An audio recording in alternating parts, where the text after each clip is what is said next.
বাংলাদেশে বর্তমানে যে সংবিধানটা আছে সেটা কি আদৌ সংবিধান?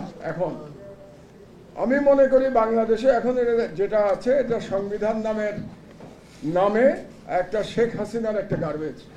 শেখ হাসিনার গার্বেজ ছাড়া আমি এই সংবিধানকে আর কিছু মনে করি না। কারণ এই সংবিধানকে বিভিন্নভাবে বিকৃত করে এটাকে একটা ফ্যাসিবাদী একটা দলিলে রূপান্তরিত করা হয়েছে। এখন এই ফ্যাসিবাদী দলিল থেকে কোনোদিনও একটা গণতান্ত্রিক রাষ্ট্র প্রতিষ্ঠা হতে পারে না। এটা হলো মোদ্দা কথা, এটা হলো ফান্ডামেন্টাল। এবং আমরা যদি ৭২-এর সংবিধানেও ফিরে যাই, এটা কি বাংলাদেশের জনগণের আশা আকাঙ্ক্ষাকে এটা প্রতিফলিত করেছিল? এটা একটা বড় প্রশ্ন, এবং এই প্রশ্নের জবাব কিন্তু জনগণের কাছ থেকে খোঁজার কখনো চেষ্টা করা হয় নাই। এবং আমরা জানি যে এই সংবিধানটি, যদিও আমরা বলে থাকি যে ডক্টর কামাল হোসেন নাকি সংবিধানটি রচনা করেছিলেন, কিন্তু জনশ্রুতি আছে যে এই সংবিধানটিকে ভারত থেকে তৈরি করে দেওয়া হয়েছিল এবং বাংলাদেশের তদানীন্তন পার্লামেন্ট এটাকে রাবার স্ট্যাম্পের মতো করে এটাকে একটা স্ট্যাম্প দিয়েছিলেন। এই ছিল বাংলাদেশের সংবিধান। আমাদেরকে জিজ্ঞাসা করা হয় নাই, জনগণের কোনো পরামর্শ করা হয় নাই, কিছুই করা হয়নি। এটা ছিল সেই সংবিধানের যাত্রা, এবং সেই যাত্রার পর থেকে এটাকে বিকৃত করার কাজটা তদানীন্তন যিনি রাষ্ট্রপতি ছিলেন, যিনি স্বৈরাচারী শাসন ব্যবস্থা বাকশাল কায়েম করেছিলেন, তিনি ওই সংবিধানটাকেও কিন্তু বিকৃত করে ফেলেছিলেন। কারণ ওই সংবিধানে কোথাও একদলীয় শাসন ব্যবস্থা ছিল না, যেটা ৭৫-এর সংশোধনীর মাধ্যমে একদলীয় শাসন ব্যবস্থা করা হয়েছিল। এবং শেখ মুজিবুর রহমান, যিনি কিনা বাংলাদেশের মুক্তিযুদ্ধ শুরু হয়েছিল প্রধানত গণতান্ত্রিক অধিকারের জন্যে, যখন পাকিস্তানি শাসককুল তারা বাংলাদেশের জনগণের যে অভিপ্রায় সেটাকে অস্বীকার করলো এবং এটাকে কেন্দ্র করেই মুক্তিযুদ্ধের শুরু হয়ে গেল সেই গণতান্ত্রিক যাত্রা, সেই গণতন্ত্রকে ধ্বংস করেছিলেন শেখ মুজিবুর রহমান। তো কাজেই সেই গণতন্ত্র ধ্বংস করে শেখ মুজিবুর রহমান বাংলাদেশে একটি স্বৈরাচারী শাসন ব্যবস্থা তৈরি করেছিলেন এবং ওই অবস্থায় সংবিধানকে রেখে গেছিলেন। তারপরে সংবিধানের আরও সংশোধন হয়েছে। জিয়াউর রহমান সাহেব এসে এটাকে বিসমিল্লাহির রহমানির রহিম এনেছেন। তারপরে আল্লাহর প্রতি আস্থা, যেটাকে সরিয়ে দেওয়া হয়েছে, এখন আবার নাই সংবিধানে আল্লাহর প্রতি সম্পূর্ণ আস্থা, এগুলো নাই, এগুলো আবার এখন পরিবর্তন করা হয়েছে।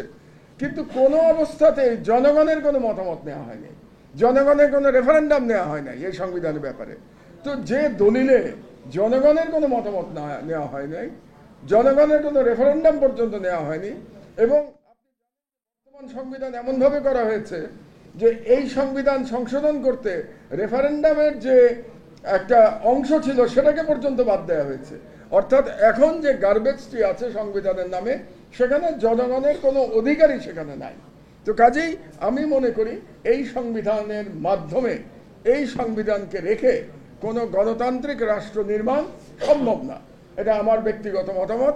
এবং কাজেই এই সংবিধান সংশোধন কিংবা পরিবর্তন যেটাই করুক না কেন, যেটা একটা ইলেকটেড পার্লামেন্ট ঠিক করবে, কিন্তু অবশ্যই সংশোধন কিংবা আমি মনে করি এটাকে পরিবর্তন জরুরি।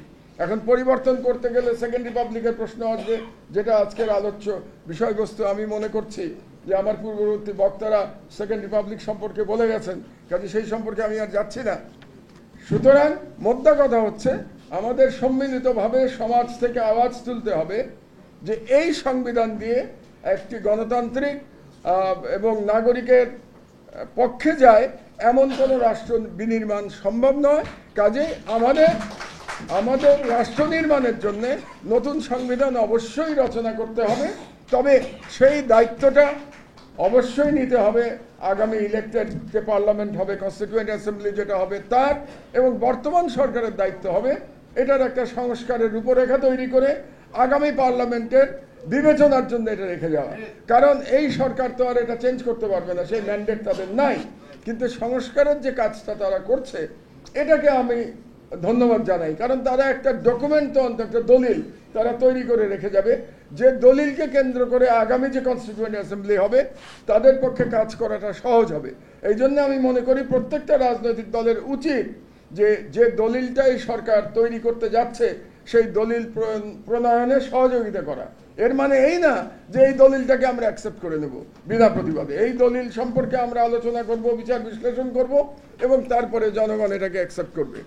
তো আজকে আর আমার বক্তব্য আর আমি দীর্ঘ করব না, শুধু একটাই আশাবাদ ব্যক্ত করে আমি আমার বক্তব্য শেষ করব যে আমি আশা করব যে আগামী সংবিধানে বাংলাদেশের নাগরিকদের আমাদের যে আকাঙ্ক্ষা সেটার যেন সম্পূর্ণ প্রতিফলন সেই সংবিধানে ঘটে, এই আশাবাদ ব্যক্ত করে আজকের অনুষ্ঠান আয়োজনের জন্য আপনাদেরকে ধন্যবাদ জানিয়ে এবং আমার বিলম্বের জন্য আবারও ক্ষমা প্রার্থনা করে আমার বক্তব্য শেষ করছি।